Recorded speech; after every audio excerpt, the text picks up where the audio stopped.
It was a tale of two halves. I was as elated as I am right now, as how disappointed I was after the first half. We didn't show up.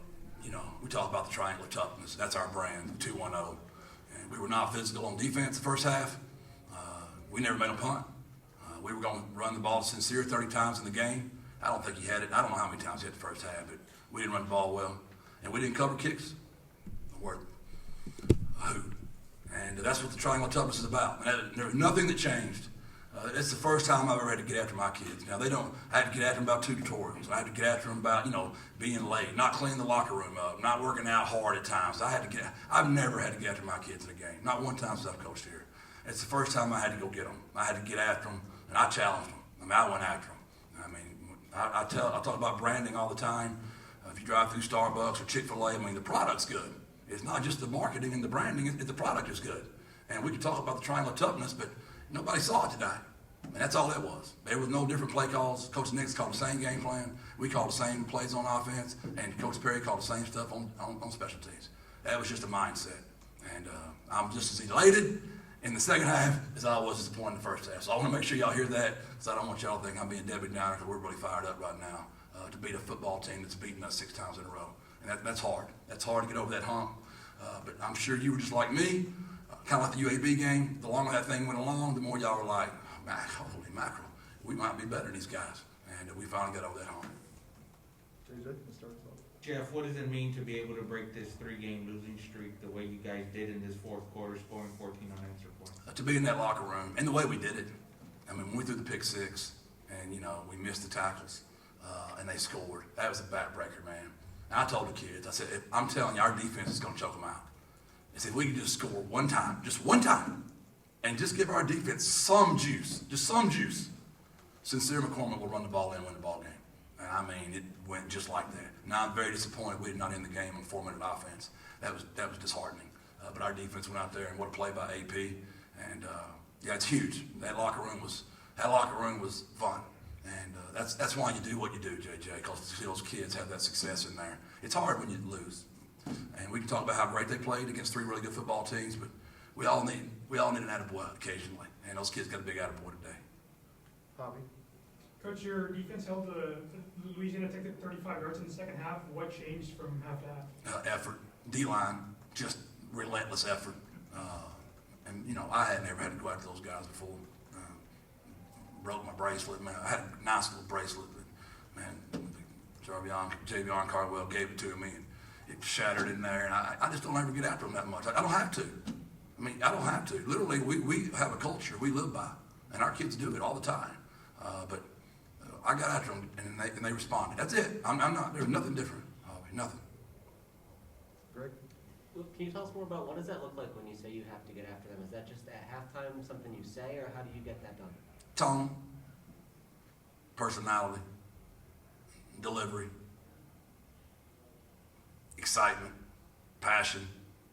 It's challenging a man to be a man. And because I've invested so much in them, Greg, I put so much into them, I made a withdrawal today. But we've deposited a lot.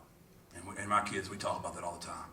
About let's put deposits into people. I don't like being around people who take a lot of withdrawals. I don't like being around them. I don't like negative people. But we had to get after them a little bit. And I wouldn't say I was negative, but I challenged them. We're better than that. We're better than that. I just didn't like it. I didn't like the way it looked. I didn't like the way it felt. And I've done this long enough, I can just tell when it wasn't right. Did it say something about the character of the kids, how they responded to that? Amen, Greg. I couldn't agree more. As I told my coaches, I said, man, I went after them today. We're going to find out about us today. When you take that much of withdrawal out of kids, they can say, man, you're the one calling the plays. You're the one gave us this play, man, we're out. And they didn't do that one bit. They didn't blink. And that's who they are. That's who they've been all year. Y'all might not can tell, but that's who they've been the entire season. They just won't go away, man. They just won't go away. Anything else for Coach? How about Sincere McCormick? What did you make of his game overall? Obviously, it was a record-breaking total in a couple ways. The first time I ever had to get after him, I didn't think he was as good first half. I didn't think he made anybody miss. And he told me to. He came out at halftime and said, I got you, Coach. The last time he told me that was the Middle Tennessee game in the fourth quarter. That's 2 times he's told me he's 2 for 2. And, of course, they all say the same thing right now. Coach, you got to do that more often. I'm like, man, come on, man. Really? You want me just to do that all the time? That's going to really work. The reason it worked is I don't ever do it, you knuckleheads. That's why it worked. If you did it all the time, it wouldn't work. That's called nagging, and we'll make no comments about that. Hobby? Coach, Taikio Kela had a breakout game today. What led to that performance? He's been so close to being what I want him to be off the field, and he's finally getting there. He's finally getting there. He's buying into the culture, and he's always had talent. His nickname is Potential. That's what I call him all the time, because they know my definition is potential is everything we're not. Everybody's told me since I've been here, man, UTSA, it has the potential to be a gold mine in college football. Yeah, what is potential? We're not that yet. It's time to go be there. We are in the 7th largest city in the country. We play in the Alamo Dome. We're in the hotbed of recruiting in the country. We've got a great administration. We got a great university. We got great boosters. Let's go get it done. The potential is what we're not, and we're getting close. We're getting closer to being what everybody thinks we should be. Greg? Did you know how many carries Sincere had in the second half? Did you have any hesitation giving it to him that many times? No, we were intentional the last 3 weeks. As much as y'all were beating me up, and I didn't want to tell y'all because you don't want to say what you're doing, but we were saving some. There's only so many punches in those boxers, and we were very intentional because we knew we were going to ride him tonight, and he showed up now. You gotta be smart. The days of doing that are almost over. But that kid loves his teammate, he loves his town, he loves his university, and he's really good. He's really good. Did you expect that he'd still have that much left in the tank as you were getting up past 35 carries? He's just working so hard right now in practice, Greg. Early in the year, he couldn't have done that.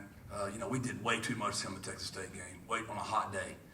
His Titan, that day, his energy, he expanded. I don't want to ever do that to that kid again because of the heat, but I guarantee you, we can't read the Titan in here because of it's inside, which is amazing to me. It's way above my lack of brain power. But when we're outside, we can know exactly how much energy he's expanded. I guarantee today, he expanded a lot of energy. Jonas? Coach, in the fourth quarter there, you guys really got the Alamo Dome going. I don't know how many people were in there, but it was pretty loud. And the energy seemed to feed. The team and the crowd kind of balanced there. And, you guys are about to go on the road for 2 weeks here. How do you capture what you had in the Alamo Dome tonight and take that to keep moving forward? I couldn't agree with you more. Our band was fantastic. The crowd was fantastic. Our sideline was fantastic. I made a big deal last week. If you remember when the score went 21-10, I had us film our sideline, and we had no passion. Our pillow killers were Zilla. They were nothing. And I fronted them out big time on it. And I said, I don't care what the score is tonight. When I look at that sideline, the pillow killers better be alive and well. So we're kind of used to bringing our own juice, but your point is very valid. We're just going to have to do that. You can't travel all those kids with you on the road, so that hurts, right? So it's a great point. We can feel it, there's no doubt. And imagine what it's going to be like when we get this place rocking.